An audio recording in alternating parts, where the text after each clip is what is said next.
안녕하세요. 저는 자영업을 하면서 두 딸을 키우고 있는 평범한 40대 가장입니다. 자영업이라고 하니까 좀 거창하게 들리는데 그냥 지방에서 작게 스냅사진 전문 스튜디오를 운영하고 있어요.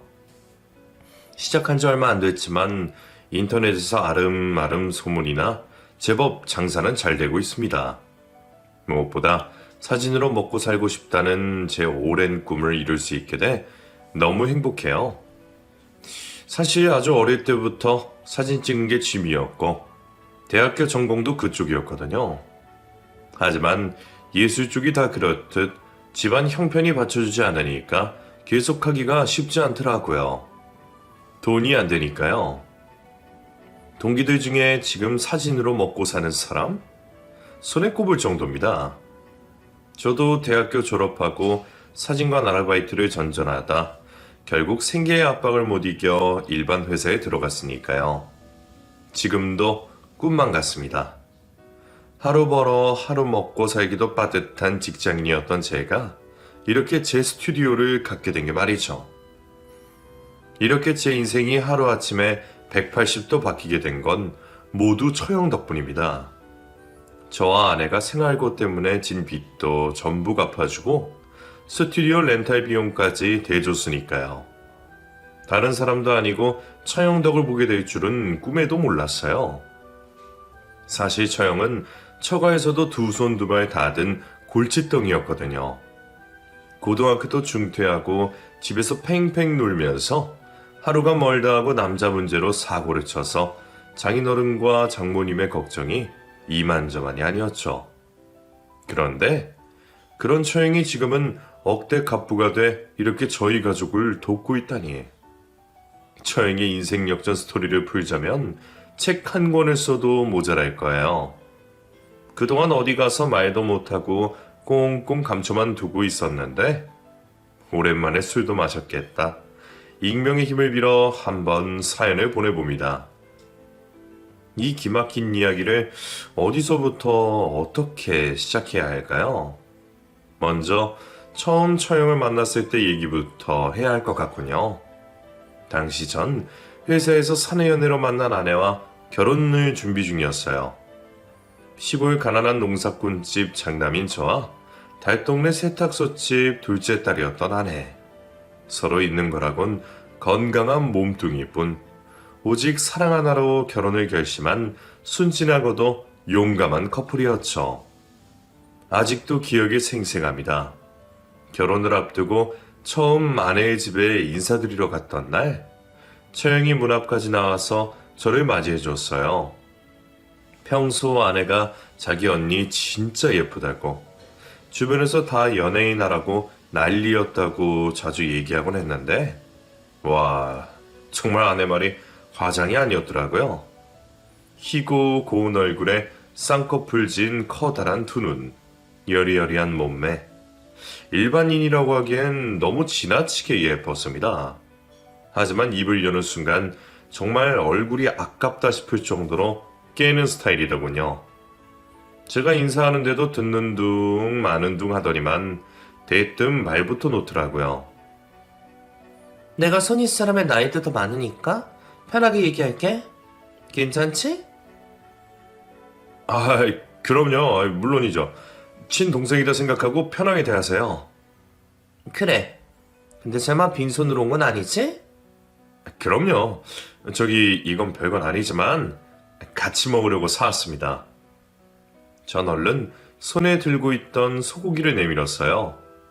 없는 형편이지만 그래도 예비 처가에 처음 인사드리러 오는 건데 큰맘 먹고 산 거였죠.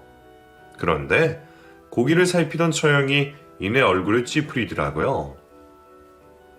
아니, 사오려면 좀 좋은 걸 사오지. LA 갈비? 그것도 호주산이네? 은지랑 같은 회사 다닌다더니 쟤보다 돈 더럽게 못 버나 봐?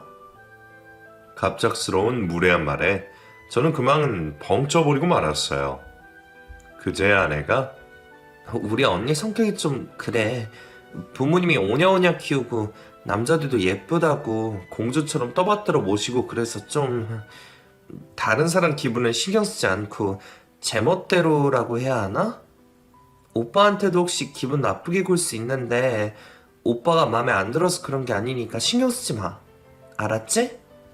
하고 슬쩍 언지를 줬던 게 생각이 나더군요. 다행히 당황해 아무 말도 못하는 저 대신에 아내가 입을 열었습니다. 언니, 무슨 말을 그렇게 해? 내가 뭘? 넌 네 남자친구가 호주산을 사면 한우 사자고 했어야지. 바보같이 또 가만히 있었지? 내가 못 살아 정말.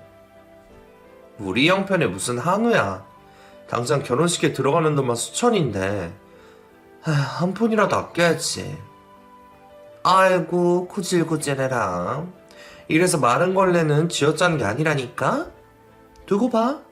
난 반드시 돈 많은 남자랑 결혼해서 너처럼 구질구질하게 안 살 거야. 뭐라고? 구질구질? 언니 말 다 했어? 결국 화를 참지 못하고 폭발한 아내와 지지 않고 대거리하는 처형 때문에 그날 자리는 엉망이 되고 말았어요. 뒤늦게 달려나온 장인어른과 장모님이 정말 미안하다면서 제게 거듭 사과하실 정도였죠. 알고 보니 처형은 남자 문제로 고등학교까지 자퇴한 집안의 골칫거리였어요. 공장이라도 들어가서 일하라는 부모님의 말도 무시하고 이 남자 저 남자 만나면서 대책 없이 살았더라고요. 아내도 그런 처형이 부끄러워서 제게 자세히 말하지 않은 거였죠. 하지만 처음 만난 자리에서 그렇게 바로 언니가 사고를 쳐버렸으니 아내의 입장에선 정말 너무 난감했나 봐요. 혹시라도 처형 때문에 제가 결혼을 미룰까봐 전전긍긍해 하더군요.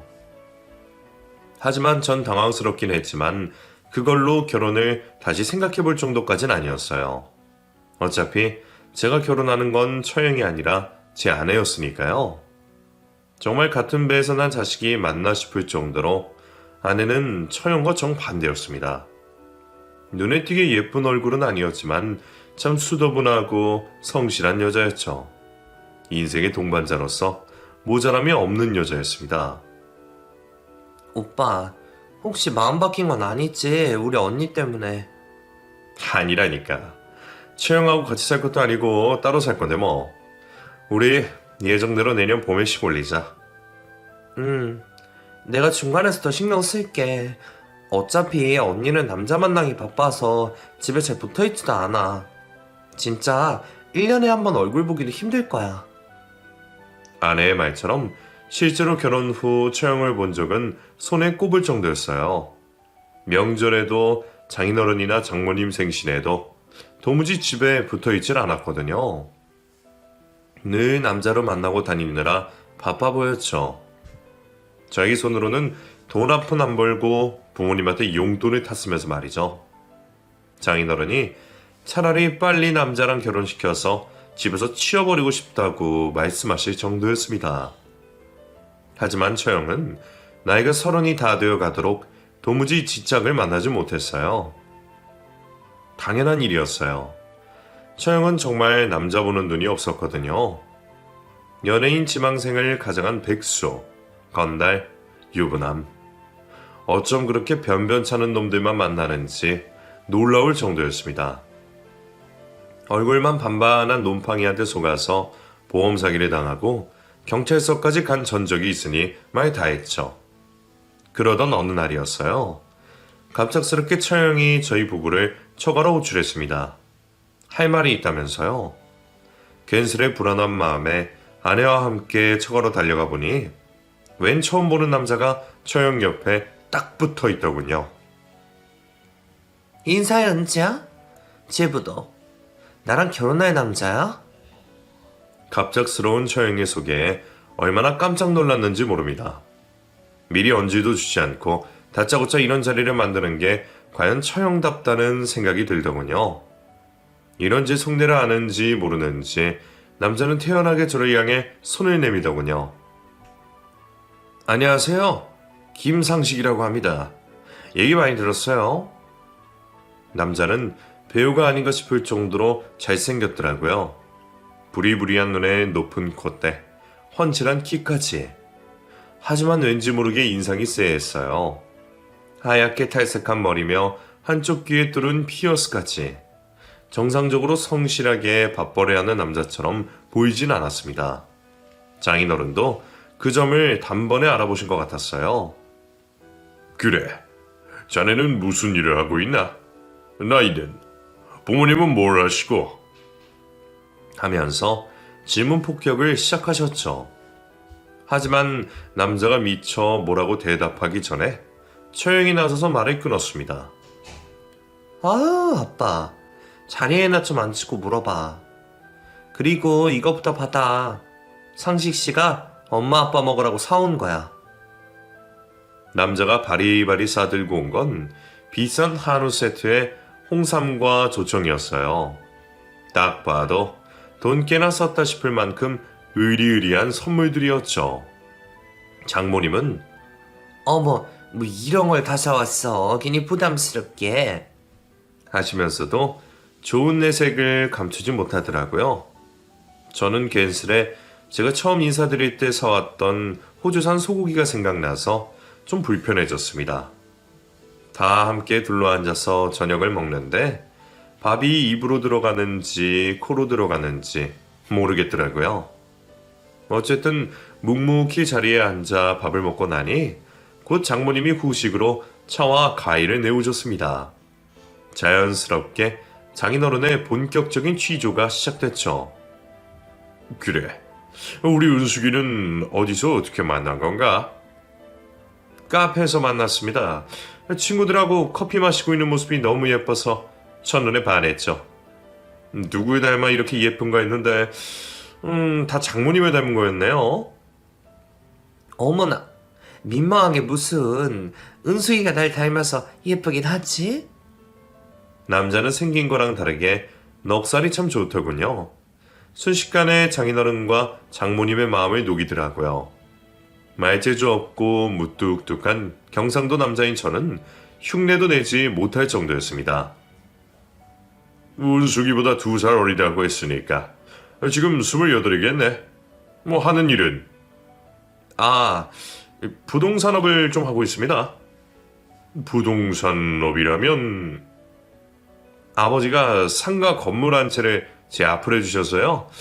거기서 나오는 돈이 달에 300 정도 됩니다. 생각지도 못한 남자의 말에 모두가 벙찌고 말았어요. 알고 보니 남자의 아버지는 그 지역에서 제법 유명한 부동산 부자더군요. 처형은 으쓱한 표정으로 진짜 부자는 일 안 해도 통장이 돈이 자동으로 쌓인다잖아? 나랑 평일에도 하루 종일 같이 있어줘서 얼마나 좋은지 몰라. 하면서 덧붙이더라고요. 하지만 장인어른과 장모님은 좀 떨떠름한 눈치셨어요. 저 같아도 그럴 것 같았습니다. 딸을 데려간다는 남자가 변변한 직업도 없이 그냥 아버지가 물려주신 재산으로 놀고 먹는다는 얘기였으니까요. 보다 못한 제가 그래도 사람이 직업은 있어야 하지 않나요?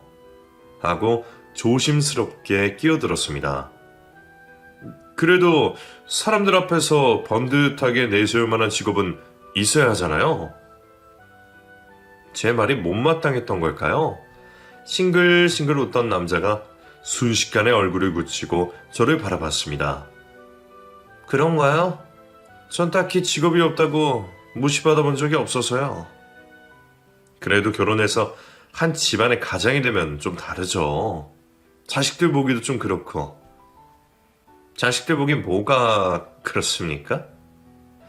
아버지 잘 만나서 걔네들도 대대손손 놀고 먹을 수 있는 건데. 아니, 내 말은 일이라는 게 그냥 단순히 돈만 벌자고 하는 게 아니잖아요. 인생의 목표나 성취감, 뭐 그런. 제가 말을 더 이으려고 할 때였어요. 갑자기 그 남자가 들고 있던 포크를 탁 소리나게 내려놓더니 씨발 진짜 못 해먹겠네 하면서 욕을 하는 게 아니겠어요.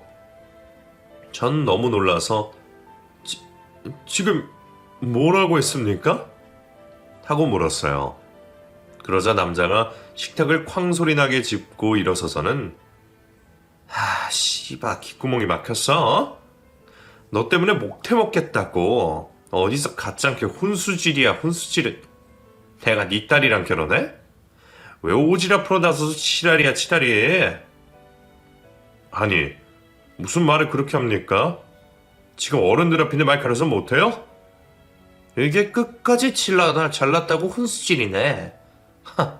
오라, 너 내가 질투나지? 거지처럼 궁상맞게 사니까 부자인 내가 질투나는 거 아냐? 뭐라고요? 지금 말 다 했습니까? 그래, 다 했다 어쩔래? 흥분한 남자는 성큼성큼 제 앞까지 다가와 멱살을 잡으려고 했어요. 옆에 있던 아내와 처형이 말리지 않았으면 아마 그대로 제 얼굴에 주먹을 날렸을 겁니다. 저도 평소 주먹이 먼저 나가는 스타일은 아니지만 상황이 상황인 만큼 머리에 피가 물리니 이성적인 판단이 쉽지 않더라고요. 남자와 똑같이 몰상식하게 행동해주고 싶었지만 간신히 참았습니다. 그래도 장인어른 장모님 앞인데 예의를 지켜야 한다고 생각했죠. 저는 제 멱살을 붙잡고 놓지 않는 남자를 간신히 떼어내고 처형에게 말했습니다. 이런 남자 정말 결혼할 건가요? 돈이 많으면 뭘 합니까? 인성이 쓰레기인데. 만약 끝까지 처형이 이 쓰레기랑 결혼하겠다고 하면 전 앞으로 여기 오지 않겠습니다. 그렇게 한마디 남기고는 그대로 아내를 끌고 집에 와버렸습니다. 아내와 상의도 하지 않고 멋대로 얘기해버린 게 마음에 걸렸지만 다행히 아내는 당신 정말 잘했다고 욕봤다면서 오히려 저를 위로해줬어요. 그 뒤로 한동안 처가에선 연락이 오지 않았습니다. 혹시 장인어른과 장모님이 그 남자의 집안과 재산 때문에 결혼을 허락하지 않을까 걱정이 된 것도 사실이었어요. 하지만 역시나 장인어른과 장모님은 현명한 분들이셨습니다. 결국 처형에게 결혼을 다시 생각해보라고 허락할 수 없다고 말했다고 하더군요. 처형이 아무리 미운 오리 새끼라고 해도 자식은 자식인데 그런 망나니 같은 놈과 결혼시킬 수는 없다는 거였죠. 하지만 반대하면 더 불타오르는 게 사랑이라고 했던가요? 처형은 사흘 내내 단식 투쟁까지 해가면서 결혼을 허락해달라고 졸랐어요. 사람이 실수할 수도 있는 거지. 정말 왜 그래? 뭐 상식씨만 잘못했어? 제부가 먼저 직업도 없네 어쨌네 하면서 시비 걸었잖아. 일할 필요도 없을 만큼 돈이 많으니까 일을 안 하는 거지. 그게 뭐 부끄러운 일이야? 오히려 자랑스러운 일 아닌가?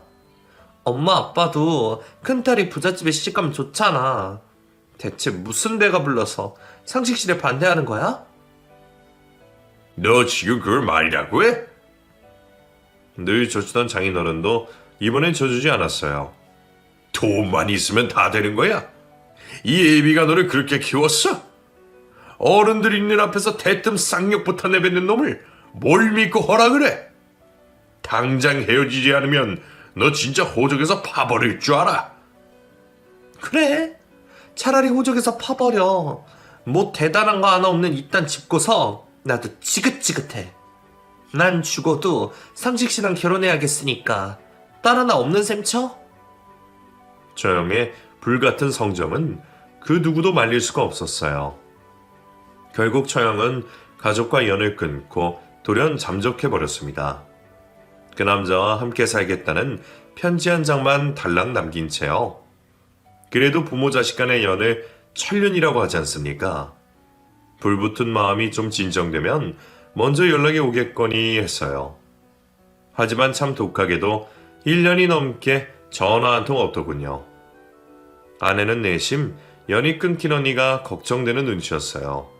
저는 그런 아내에게 그래도 무소식이 희소식이라고, 그토록 사랑하는 남자와 결혼했으니 행복하게 잘 살고 있을 거라고 위로했죠. 아내도 그렇게 믿겠다고 했어요. 하지만 그건 저희 부부의 큰 착각이었습니다. 처형이 집안과 연을 끊고 몇 년이 더 흘렀을까요? 그 즈음 아내는 없는 살림에 빚을 내서 작은 김밥집을 차렸어요. 연년생 딸들을 연달아 낳고 키우면서 경력이 단절돼 더는 일반 회사를 다니기 힘들어졌거든요. 아이들이 어느 정도 크고 나니 돈 들어갈 일이 천지였고, 중소기업 대리인 제 월급으로는 내 식구가 먹고 살기 너무 빠듯했죠. 결국 아내는 두 딸이 유치원에 들어가자마자 큰맘 먹고 장사를 시작했습니다. 아내가 음식 솜씨가 제법 있는 편이라서 다행히 장사는 나쁘지 않게 되는 편이었어요. 일손이 딸려서 퇴근 후에 제가 도와줘야 할 정도였죠. 그날도 마찬가지였어요. 퇴근길에 눈까지 내리길래 더욱 서둘러서 김밥집으로 향했습니다. 이런 날은 손님은 없지만 가게 앞 청소며 제설 작업이며 힘쓸 일이 많았거든요. 아니나 다를까 제가 가자 아내가 반색하며 반기더라고요. 당신 왔어? 눈이 엄청 오네. 손님도 더 안 올 것 같은데 오늘은 이만 끝낼까? 그래도 혹시 모르잖아. 김밥 말아둔 거 다 팔아야 되는데. 이거 며칠 더 팔아서 얼마나 더 번다고 그래. 눈 더 쌓여서 얼면 위험해. 이만 들어가자. 그치만 한 푼이라도 더 벌겠다는 아내와 실갱이 아닌 실갱이라 할 때였어요. 갑자기 문이 벌컥 열리더니 웬 여자가 다급하게 안으로 들어서더라고요. 그 한겨울의 코트는커녕 얇은 원피스에 삼선 슬리퍼 차림이었습니다. 게다가 머리는 산발에 두 눈은 퉁퉁 부어있고 입술엔 피멍까지. 뭔가 위험하다 싶어서 바로 아내를 뒤로 물리려고 했습니다. 하지만 저보다 아내가 더 반응이 빨랐어요. 아내는 허둥지둥 그 여자에게 다가가더니 언니, 대체 이게 무슨 꼴이야, 어? 하면서 여자의 손을 붙잡았습니다. 맞아요. 그 여자는 다름 아닌 제 처형이었어요. 얼굴이 너무 상해서 도저히 못 알아보겠던데 피부치였던 제 아내는 바로 알아봤던 거였죠. 나중에 알게 된 사실이지만 아내는 저와 친정 부모님 몰래 한 반년 전부터 처형과 연락을 하고 있었더라고요. 처형이 김밥집 개업할 즈음에 한번 다녀간 적도 있다고 하더군요. 처형이 절대 다른 가족들한테는 말하지 말아달라고 해서 계속 비밀로 하고 있었다고 합니다. 어쨌든 처형의 모습을 보고 흥분한 아내는 언니 말을 좀 해봐. 대체 누가 이랬어? 누구한테 이렇게 맞은 거냐고. 설마 그 새끼야? 그 새끼가 언니 이렇게 때린 거야? 하고 소리를 지르기 시작했습니다. 은지야, 미안해. 내가 너무 면목이 없다. 미안해. 정말 미안해. 처형은 어찌나 서럽고 울던지 제대로 말도 못하고 꺽꺽대기만 하더라고요. 안 되겠다 싶어서 처형을 우선 의자에 앉히고 따뜻한 국물을 내어줬습니다. 김밥도 한 줄 썰어주니 몇 날 며칠을 굶은 사람처럼 허겁지겁 먹더라고요. 그렇게 배를 채우고 나니 좀 진정이 된 걸까요? 처형은 그제야 그동안 겪었던 자초지종을 털어놓기 시작했습니다. 처형의 남편은 역시나 예상했던 대로 쓰레기 같은 놈이었어요. 그 다정하고 나밖에 몰랐던 사람이 결혼하니까 180도 확 바뀌더라. 허구한 내 친구들 만나서 술이나 마시고 집에 있으면 게임밖에 안 하고 내가 조금만 뭐라고 하면 자기 돈으로 먹고 사는 주제에 어디서 건방지게 구냐고 화만 내고. 그래도 나한테 손 올리던 사람은 아니었는데 최근 들어 술을 좀 자주 많이 마셨거든? 그래서 멀쩡할 때보다 취해 있을 때가 더 많았는데 오늘 취해서 처음으로 나를 때리더라. 예뻐서 데리고 살아줬더니 고마운 줄도 모르고 잔소리만 한다고. 살찌고 점점 못생겨져서 꼴도 보기 싫다고 나한테 꺼지래. 그동안 그런 놈하고 계속 같이 살맛대고 살았던 거야? 이 바보야. 진작 집에 왔어야지. 언니가 뭐가 모자라다고 그런 놈한테 그런 취급을 받으면서 살아. 엄마 아빠한테 나 정말 잘 살 거라고 큰소리 떵떵 치고 나왔는데 어떻게 그래? 이런 상황에서도 그깟 자존심이 그렇게 중요해? 내가 정말 언니 때문에 미치겠어. 당장 집으로 가자. 엄마 아빠도 언니 얼굴 보면 화 다 풀릴 거야. 어? 안 돼. 나 못 가. 왜? 왜 못 간다는 건데? 그 자식이 우리 집 알잖아. 찾아와서 나 죽일지도 몰라. 언니를 죽일지도 모른다니. 그게 무슨 말이야? 아내와 처형의 대화를 가만히 듣고 있으면서 더는 놀랄 일이 없다고 생각했습니다. 하지만 정말 충격적인 사실은 따로 있었어요. 처형은 갑자기 자기 배를 감싸더니 다시 펑펑 울기 시작했어요. 사실 나 임신했어. 이제 3개월이래.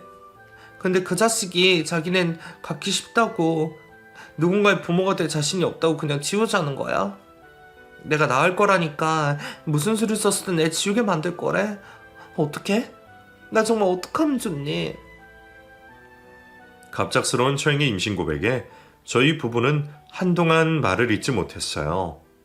이윽고 먼저 정신을 차린 아내가 처형을 다독이며 물었습니다. 누가 뭐래도 언니 뜻이 제일 중요하지. 언니랑 어떻게 하고 싶은데? 애 낳고 싶어? 당연하지. 이미 들어선 애를 어떻게 지워? 예상 밖으로 처형의 의지는 단호했어요. 남편과 헤어지고 혼자 키우는 한이 있더라도 애는 꼭 낳고 싶다고 하더군요. 누가 뭐라 해도 내 애야. 내 손으로는 절대 못 죽여. 나 낳을 거야? 꼭 낳아서 보란 듯이 잘 키울 거야. 그래서 너랑 제부한테 정말 염치 없는 부탁인 거 아는데 나 좀 숨겨주면 안 될까? 그 자식이 너랑 제부 집까지 모르니까 나 애 낳고 몸 풀 때까지만 같이 좀 지내면 안 될까? 어? 처형의 애원에 아내는 곤란한 표정으로 저를 쳐다봤어요. 제가 평소 처형과 사이가 좋지 않았다는 걸 잘 알고 있었으니까요. 더군다나 처형의 남편을 소개받을 때 겪었던 일 때문에 처형과도 감정의 골이 더 깊어진 상태였었죠. 하지만 아무리 원수라 해도 한겨울에 남편한테 맞고 도망쳐온 임산부를 어떻게 내칠 수 있겠습니까? 저는 아내에게 안심하라는 눈빛을 보낸 뒤 당연히 괜찮죠. 일단 가게 문 닫고 얼른 집으로 가요. 하고 처형을 일으켜 세웠습니다. 그 뒤로 저희 부부는 처형과 함께 살기 시작했어요. 방이 2개뿐인 작은 빌라라서 저희 4식구 살기에도 북적거렸던 집에 사람 한 명이 더 늘어난 거였죠. 남는 방이 없어서 제가 거실에서 생활하고 아내와 처형이 함께 안방을 썼습니다. 어린 딸들은 친하지 않은 이모와 갑자기 함께 살게 된 게 불편한 눈치였지만 아직 어려서 그런지 금세 적응하더군요. 다행이었죠. 저희와 함께 살기 시작하면서 다행히 처형은 하루가 다르게 안정을 찾아갔어요. 비쩍 말랐던 몸에도 조금씩 살이 오르고 웃는 날이 많아졌죠. 무엇보다 처형은 아예 다른 사람이 돼버린 것 같았어요. 사실 처형을 집에 들이면서도 그 아나무인인 성격이 크게 변하지는 않았을 거라고 나름 각오 아닌 각오로 했는데 말이죠. 아내와 제가 없는 동안 청소며 빨래 같은 집안일을 미리 다 해두고요. 장을 봐서 저녁상까지 차려놓곤 했어요. 아내와 제가 몸도 무거운데 그러지 말라고 말려도 미안하고 고마워서 이런 거라도 해야겠다면서 막무가내였죠. 또 제 생일은 어떻게 알았는지 손수 미역국을 끓여주기도 했습니다. 내가 제부 처음 봤을 때부터 실수한 게 많아서 너무 미안해. 우리 남편이 한지도 그렇고. 그런데도 나랑 우리 아기 받아줘서 너무 고마워. 하고 사과까지 하더군요. 사람은 절대 변하지 않는다고 생각했는데 처형을 보고 사람이 이렇게 확 달라질 수도 있다는 걸 깨달았습니다. 우여곡절 많았던 결혼 생활이 처형을 좀 더 성숙하게 만들어준 것 같았어요. 이미 다 지나간 일을 뭘 굳이 또 사과해요. 됐으니까 건강하게 아이 낳는 것만 생각하세요. 처형 닮았으면 참 예쁠 텐데. 고마워, 제부. 그쯤 되니 저도 마음속에 아주 신락같이 남아있던 앙금마저 다 녹아버리더군요. 그렇게 저와 처형은 진정한 가족이 됐습니다. 다행히 뱃속의 조카는 별탈 없이 무럭무럭 자랐습니다. 출산이 임박했을 즈음 처형은 남편에게 전화해 아이를 낳을 거라고 말했어요. 하지만 그 자식은 끝까지 걔 정말 내 애는 맞는 거야? 네가 어디서 몸 굴려 먹다가 생긴 애를 지금 내 애라고 속이는 거 아니냐고. 내 재산 노리고. 네가 애 낳는 순간 나랑은 이혼이니까 그런 줄 알아? 하면서 모진 막말을 쏟아내고 일방적으로 전화를 끊더라고요. 정말 처형이 너무 가여웠습니다. 서럽게 우는 처형을 달래면서 저와 아내가 조카의 이모와 이모부도 되어주고 아빠도 되어줄 테니 걱정하지 말라고 위로했죠. 그 말에 조금쯤은 안심한 걸까요? 처형은 그날 산통을 느끼고 바로 병원으로 가 무사히 아이를 낳았습니다. 떡두꺼비 같은 아들이었어요. 부모가 둘 다 예쁘고 잘생겨서인지 갓난아기인데도 이목구비가 뚜렷하니 정말 예쁘더라고요. 처형은 우리 아기 너무 예쁘지 않냐면서 행복해했습니다. 하지만 그것도 잠시 다른 산모들 곁에 딱 붙어있는 남편들을 보면서 울적해 하더군요. 그쯤 되니 정말 이혼을 하든 재결합을 하든 결단을 내야겠다는 생각이 들었습니다. 아이를 이대로 애비 없는 자식으로 키울 수는 없는 노릇이었으니까요. 또 장인어른과 장모님께도 더는 감출 수가 없었고 말이죠. 결국 저희 부부는 처형이 몸을 추스르자마자 아이를 안고 장인어른과 장모님을 찾아가 모든 사실을 알렸습니다. 장모님은 그대로 뒤로 넘어가셨고요. 장인어른은 당장 처형의 시가로 찾아갔다면서 길길이 날뛰셨습니다. 하지만 처형은 그런 부모님의 반응에 덜컥 겁이 났나 봐요. 지금은 남편을 태가는 게 너무 무섭다고 조금만 더 시간을 달라고 애원했어요. 결국 그 주 주말에 시가를 찾아가서 결판을 내자고 처형과 합의했습니다. 그렇게 며칠이 흘렀을까요? 결판의 날인 주말을 앞둔 금요일, 저는 여느 때처럼 퇴근 후 바로 아내의 가게로 향했습니다. 처형도 혼자 있는 게 너무 무섭다고 해서 조카를 데리고 아내의 가게에 같이 있다고 하더군요.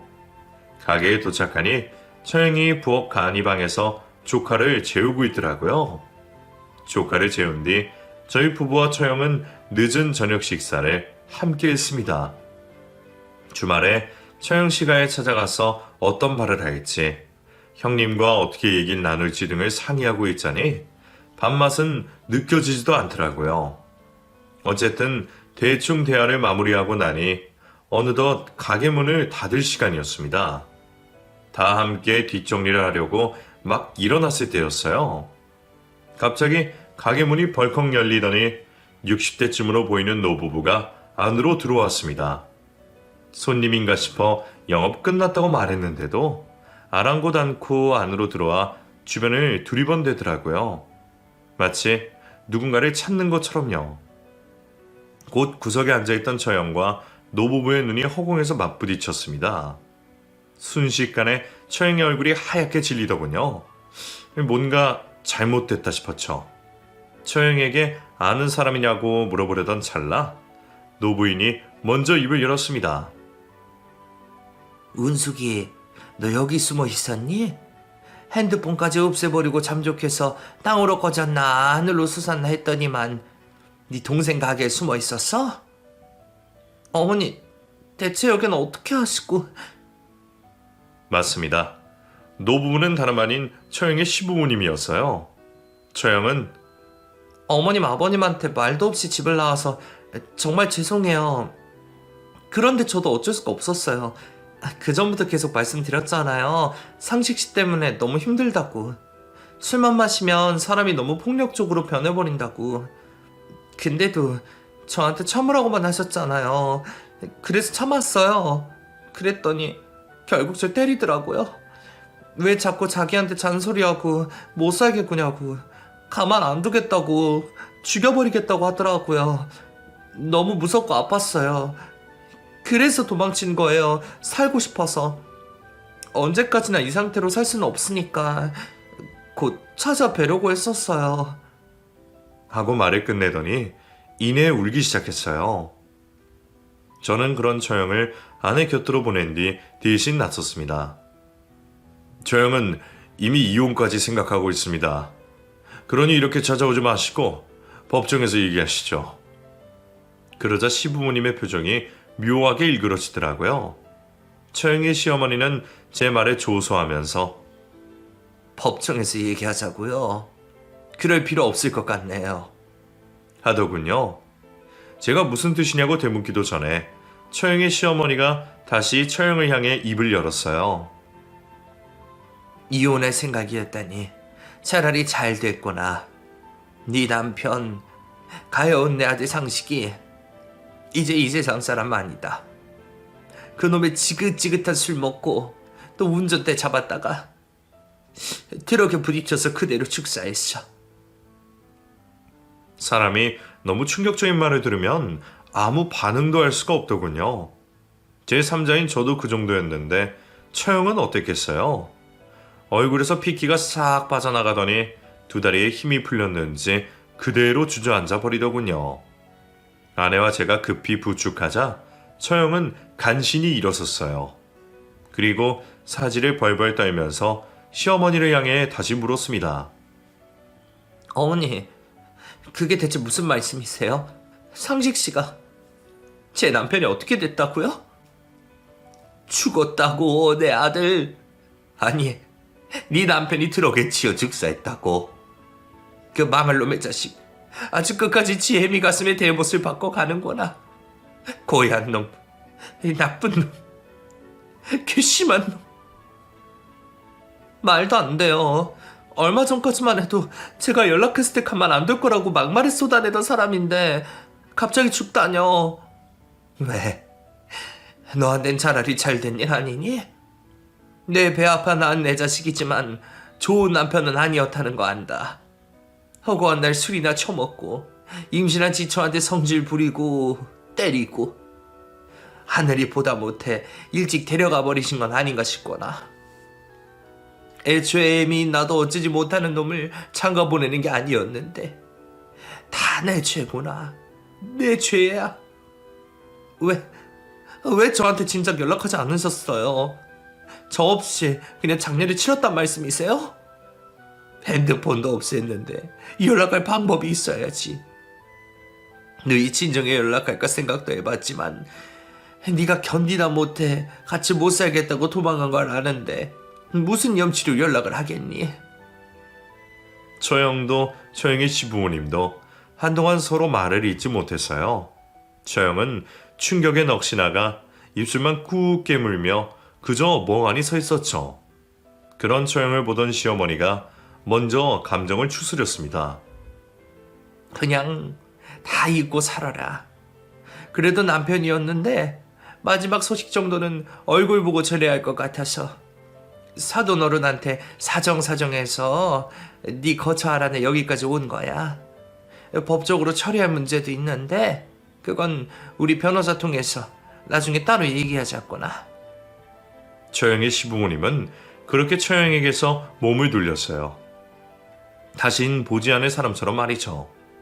그런데 그때 시부모님의 발걸음을 멈추게 한 게 있었습니다. 바로 조카의 우렁찬 울음소리였죠. 아직 생후 3개월도 안 됐으니 잘 자다가도 깨서 울고 보채되었어요. 특히 조카는 낯가림이 심하고 예민해서 자기 엄마 품이 아니면 울음을 잘 그치질 않았어요. 아내가 얼른 다가가 안아들었지만 아니나 다를까 좀처럼 울음을 그치지 않더라고요. 결국 아내는 조카를 안고 나와 처형에게 건네줬어요.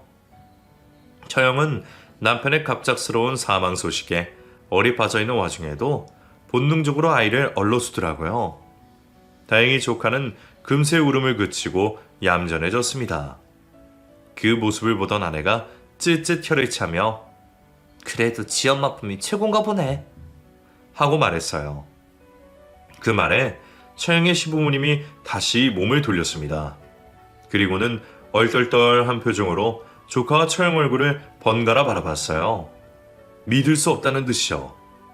손주의 존재를 전혀 짐작조차 못하고 있었던 것 같았어요. 잠시 망설이던 처형은 이내 아이를 안고 시부모님에게 다가갔습니다. 그리고는 너무 무서워서 상식 씨한테 결국 애 지웠다고 했지만 사실은 안 지고 나왔어요. 보세요. 어머님 아버님 손주예요. 하고 조심스럽게 아이를 시부모님에게 보여줬어요. 시어머니는 떨리는 손으로 아이를 안아들었어요. 그리고는 믿을 수 없다는 듯이 뚫어져라 조카의 얼굴을 살펴봤죠. 마치 아들과 조금이라도 닮은 점을 찾아내려는 듯이요. 그러다 끝내 손주를 끌어안고 울음을 터뜨리고 말았습니다. 차마 위로조차 건넬 수 없을 만큼 서럽게 우시더군요. 제 눈시울이 다 붉어질 정도였습니다. 자식 잃은 부모의 심정을 제가 어찌 헤아릴 수 있겠어요. 처형의 시부모님이 돌아가신 뒤에도 한동안 그 울음소리가 귓가를 떠나지 않더라고요.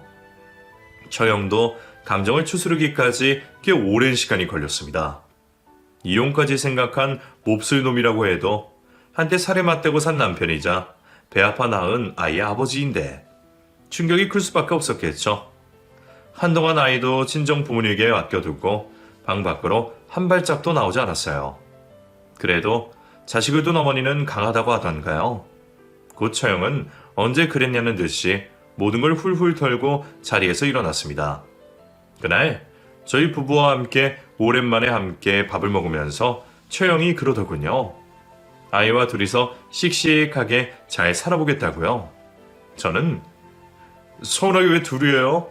저도 있고 와이프도 있고 우리 딸들도 있고 장인어른 장모님도 있는데 둘이 아니라 8이죠. 하고 답지 않게 너스레를 떨었습니다.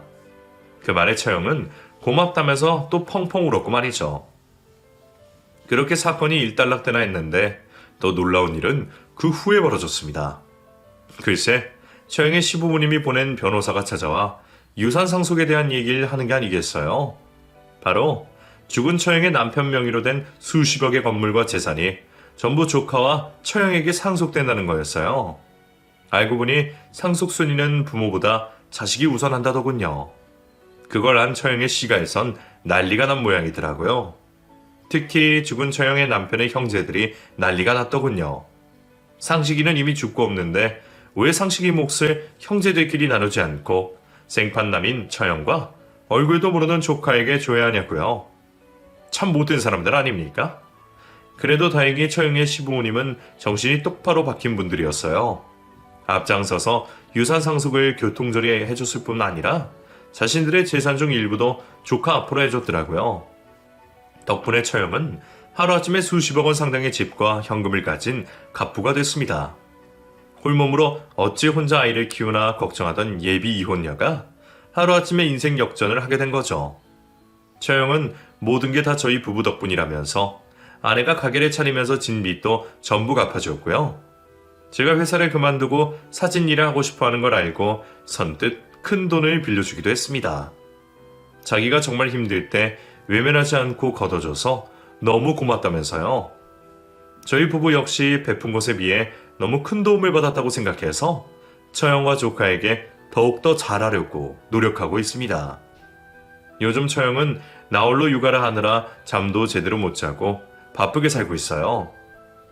그런데 그 와중에 빵집을 내고 싶다면서 열심히 제과 제빵 기술을 배우고 있습니다. 본인이 직접 구운 빵을 사람들이 맛있게 먹어주는 게 오랜 꿈이었다나요? 아이 키우랴 빵 굽는 거 배우랴 몹시 바빠 보이지만 그래도 사람이 참 활력 넘치고 행복해 보입니다. 장인어른과 장모님은 처형이 얼른 좋은 남자 만나서 재혼했으면 하는 바람이신 것 같지만 글쎄요. 정작 본인은 남자라면 질렸다면서 손사래를 칩니다. 앞으로 죽을 때까지 남자는 절대 안 만날 거라면서요. 자기 인생의 남자는 아들 하나면 충분하다나요? 저도 처형이 얼른 좋은 남자를 만나서 잘 살았으면 하지만 인연이라는 게 주변에서 강요한다고 되는 것도 아니고 언젠가는 제 짝을 찾겠거니 하고 응원하고 있습니다. 어쨌든 처형을 보고 있으면 참 알다가도 모를 게 사람 인생이라는 게 생각이 들어요. 그러니 지금 힘든 일을 겪고 계신 분들도 조금만 버티셨으면 좋겠습니다. 쥐구멍에도 곧 볕들 날이 올 테니까요. 긴 이야기 들어주셔서 감사합니다. 모두 행복하세요.